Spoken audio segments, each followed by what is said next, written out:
Hello travellers, एक बार आपका फिर से स्वागत है। तो दोस्तों, यह वीडियो चार धाम की यात्रा का दूसरा पार्ट है।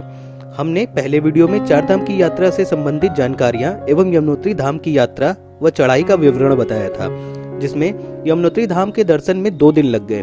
अब हम निकल पड़े हैं तीसरे दिन, यानी यमुनोत्री से गंगोत्री धाम की ओर।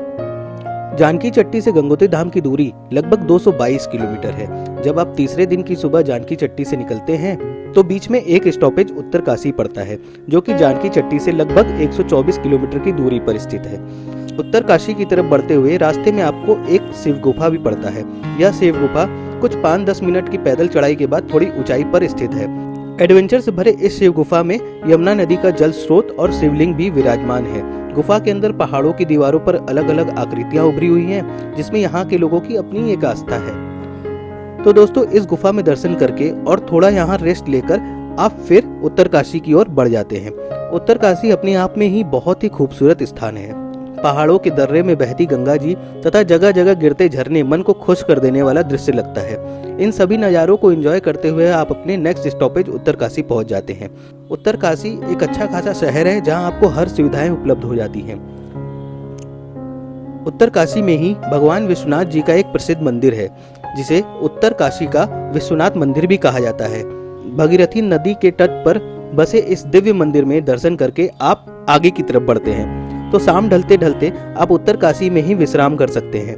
विश्वनाथ मंदिर से 10-15 किलोमीटर की दूरी पर मनेरी लेक पड़ता है, जो कि काफी खूबसूरत स्पॉट है। यहाँ काफी सारे अच्छे होटल भी हैं, जहाँ ठीक ठाक बजट में आपको रूम मिल जाता है और आप यहाँ रूम लेकर अपना नाइट स्टे भी कर सकते हैं।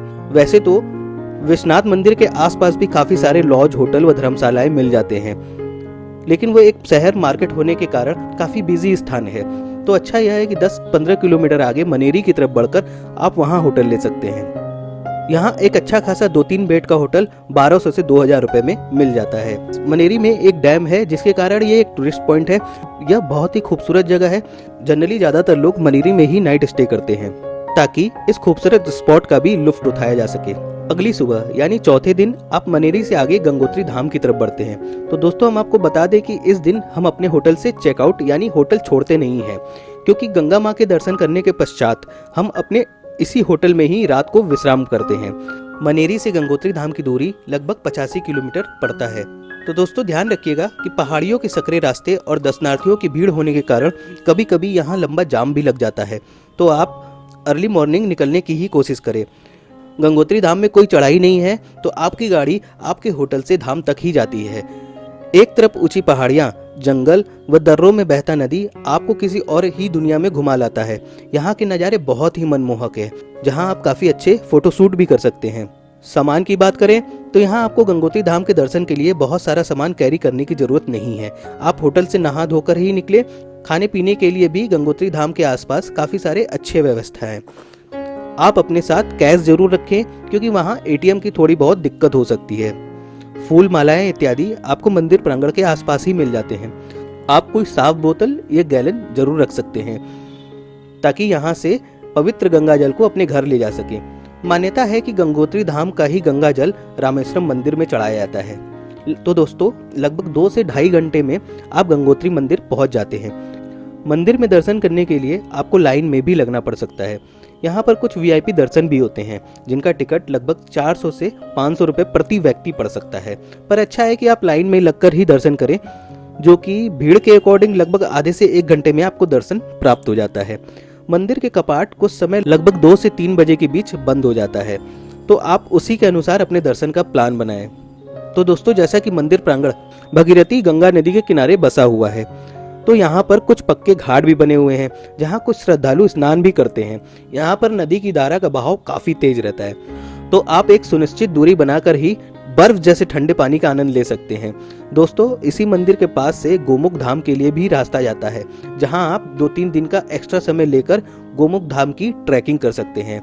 यहाँ बहुत ही लिमिटेड लोग ही ट्रैकिंग करने के लिए रजिस्ट्रेशन करवाते हैं।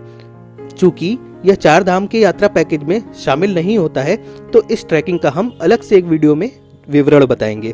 तो दोस्तों, गंगा मैया के दर्शन के पश्चात आप वापस मनेरी या फिर जहां आपने अपना होटल बुक किया है उसकी ओर चल पड़ते हैं और शाम ढलते ढलते तक अपने होटल पहुंच जाते हैं तथा अपनी यात्रा की चौथी रात आप अपने इसी होटल में ही विश्राम करते हैं। अगली सुबह 5वें दिन अपने होटल यानी उत्तर काशी से हम केदारनाथ धाम, जो कि तीसरा धाम कहलाता है, उसकी तरफ निकल पड़ेंगे, जिसके विषय में हम अपने अगले वीडियो 3rd पार्ट में जरूर बताएंगे।